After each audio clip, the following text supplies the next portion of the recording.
mother was nursed back to health. Tommy Cal Sr. was born April 7, 1918. His family moved to Squirrel Lake, South Lake community from Greenwood, Mississippi, and joined Pilgrim Rest United Methodist Church. Tommy's father passed away before they moved to Squirrel Lake, and Tommy's mother, Molly, allowed Tommy and his brothers and sisters to be cared for by Tommy's brother, John, and his wife, Minnie, who lived in the community where Mrs. Gray lived.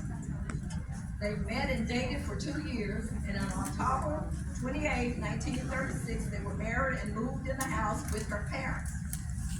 Now, Eddie and Ada rented 40 acres from Mr. E.R. Chamberlain on the third and fourth plan. Now, what is the third and fourth plan? That means they got the first 3 bales of cotton, and he got the fourth. The rent plan didn't always come out to their advantage, as we all know. The next year was a very good year. Willie Mae Simmons Wilson Smith had her first child, Tommy Cal Jr. She enrolled at Coahoma County Training School and with an excellent performance earned the teacher's license. Her first assignment was in Red Lake, Mississippi, near Newtown, then to Philadelphia, Mississippi. By then, she had her second child, Willie Mae, and took her to school with her. Her landlady kept Willie Mae while she worked as a teacher. Her third school assignment was at Union Grove School, where she rode a bicycle to school 6 miles every day round trip. While at Union Grove, one of her students fell off a bridge into the water. She told the 2 older boys as she ran to grab her ankles while she lowered herself down on the bridge to reach it.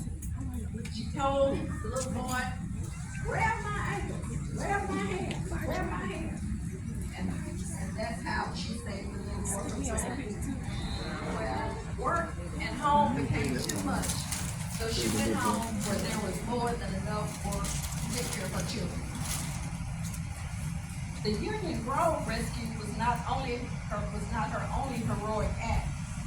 On a fall day, everyone was in the field, and she was in the house preparing lunch when she heard a loud cry. She ran to the front door and saw her Uncle Harvey's house burning on the north side, and it was consumed. She ran across the field to the front door and called out for her cousin James.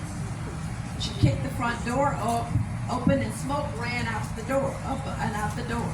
She got on her hands and knees and called out to James.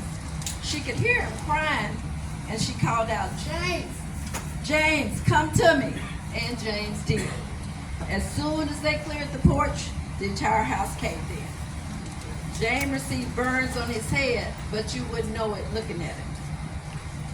The one room at her parents' house was too small, as Willie Mae's family had grown by 2 children.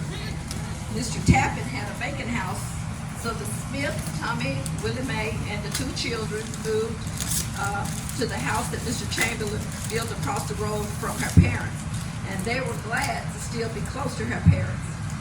In that house, there were 3 more children born, Molly, Bernice, and John. Even though Willie Mae and Tommy Sr. had their own home, all of her children were born at her mother's house.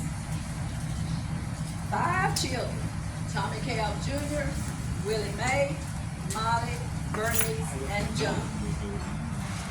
Tommy Sr. was called to the Army for a short stay, and when he was discharged, returning to South Lake, Squirrel Lake, that was not his dream. He went to Memphis to get a job and to rent or buy a house. In March 1946, the Smiths moved to 1038 Breeze Alley, Memphis, Tennessee.